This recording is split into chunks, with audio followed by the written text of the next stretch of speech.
Did you know there's two types of antihistamines you should be taking? Antihistamines aren't just good for runny noses or watery eyes. If you're having inflammation, allergic reaction to food, to the environment, if you're having asthma attack or skin rashes, antihistamines could help. We're going to talk about how to use antihistamines correctly and which ones to use. Hit it! That's what I'm talking about. Wait! Okay, now, from the beginning. Hit it, boy. What's up, everybody? Welcome to the most amazing autoimmune, eczema, allergies, and asthma combined channel on the internet. My name is Jeffrey Lin. I have very severe allergies and eczema. My eczema is probably the top 5 most extreme on the planet. I'm on a lot of treatments right now, so it probably doesn't look that way. But I've had the extremely dry eczema where cracks and bleeds, and I wake up in a pile of my own skin. And I've also had the wet eczema where the skin looks like it's third-degree burn victim and just bleeding and leaking, and there's pus everywhere. There's no skin left, basically. It took me 7 years for my skin to grow back. Same thing with internally, my gut, airways and lungs. That's where the asthma comes from, and even my brain. So I've had depression and brain fog and brain inflammation. A lot of you guys are finding my channel because of the experimental treatments I do and the more toxic treatments like immunosuppressants and chemotherapy. Yes, I've used chemotherapy for allergies. That's how extreme it is. So going for chemotherapy and other toxic medications is not the first step you want to go for. You do not want to destroy your body. Like, I literally tried everything and have no choice. But it seems like a lot of people aren't doing the basics of what they're supposed to, and that's why they're having flare-ups. That's why they're breaking out. That's why they're having runny noses, and that's why they're having brain fog. Today, we're going to start with antihistamines.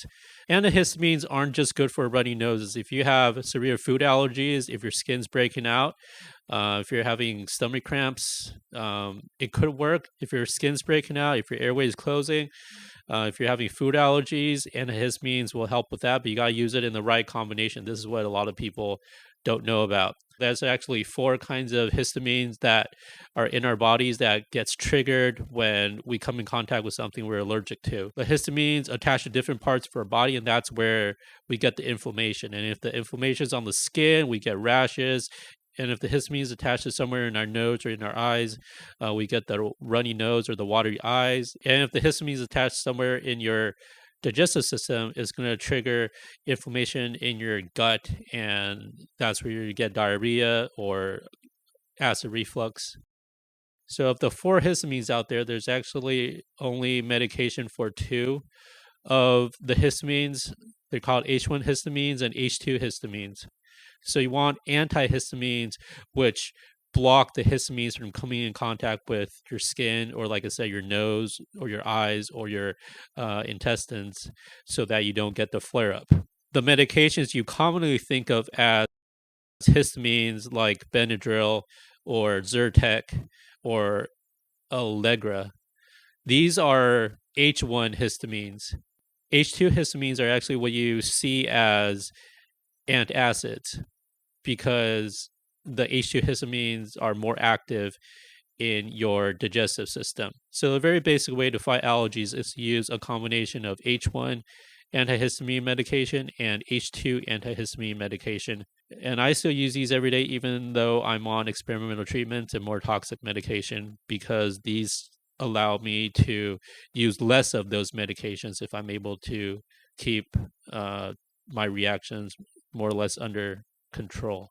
For the H1 histamines, my favorite is Zyrtec, so that's the one you should try first. However, Zyrtec is kind of expensive. All the generics of it works great. The generic is called cetirizine, and I get this one. So this is cetirizine, the generic of Zyrtec from Costco, and it's 365 tablets for, I think, under $20, which is an amazing deal. For some people, antihistamines do cause drowsiness. So Zyrtec, aka cetirizine, makes you drowsy. You can also try Allegra, or the generic of that, or Claritin, or the generic of that. These are all very good. I would not go with Benadryl or Atarax, which is what I grew up using. Both of these are shown to be related to dementia for older people. Supposedly, it doesn't do anything for younger people like us, but just to be safe, there are so many better options out there. You don't have to go with Benadryl or Atarax.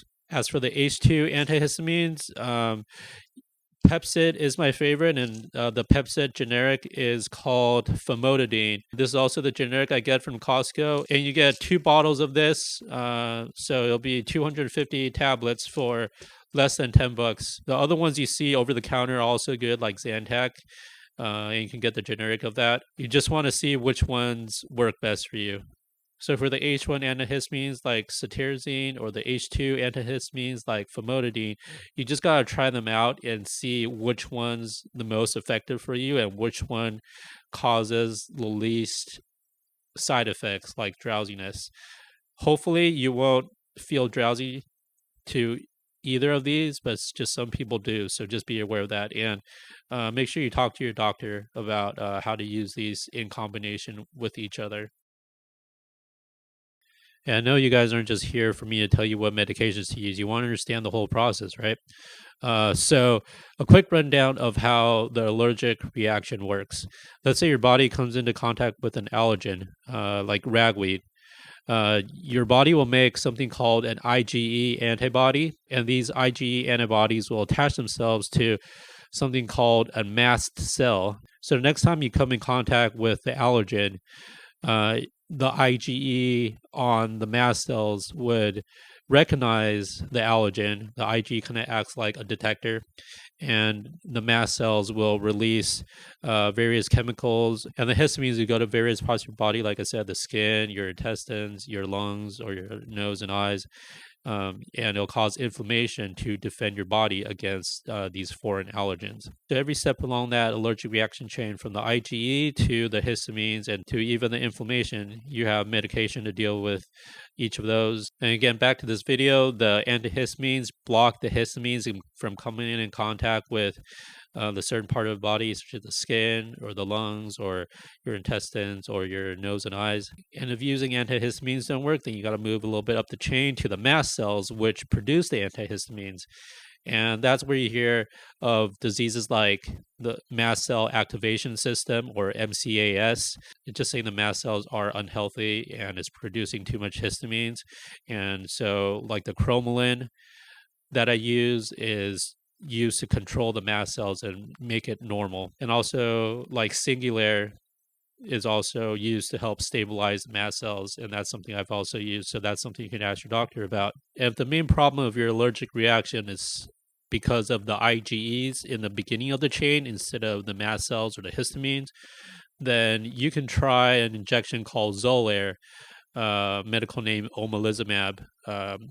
Xolair kind of sucks up the IgE, so there isn't that much, and so it won't trigger as big of an allergic reaction. The less IgEs you have, the less allergic reactions that should be triggered. Like a normal IgE should be about 75. If you have allergies, it's probably 200, and everything above that gets more and more extreme. 2,000 is probably the limit of what Xolair can handle, and very few people have IgEs above 2,000. I have an IgE reading of 23 to 24,000. Yeah, so that's why my reactions are so intense and so many medications don't work. You just got to try different kinds, and you can even use multiple H1s and multiple H2s. You just got to consult with your doctor and make sure these medications aren't interfering with one another. But most of these are over the counter, so they're very safe. And there's a couple that aren't over the counter that you need a prescription for, such as doxepin, which is something I've used before. And doxepin is also helpful for regulating your mood and helping with depression. All right, guys, thanks for watching. Hope that was helpful, and stay strong out there. If you're having a hard time today, if you're struggling, remember, I'm feeling that too, and I'm right there with you. If you have any questions or comments, leave it below, and please subscribe. It really helps my channel a lot and helps me get my message out there. If you want to do something good today, subscribe and tell your friends to subscribe. Thanks, guys.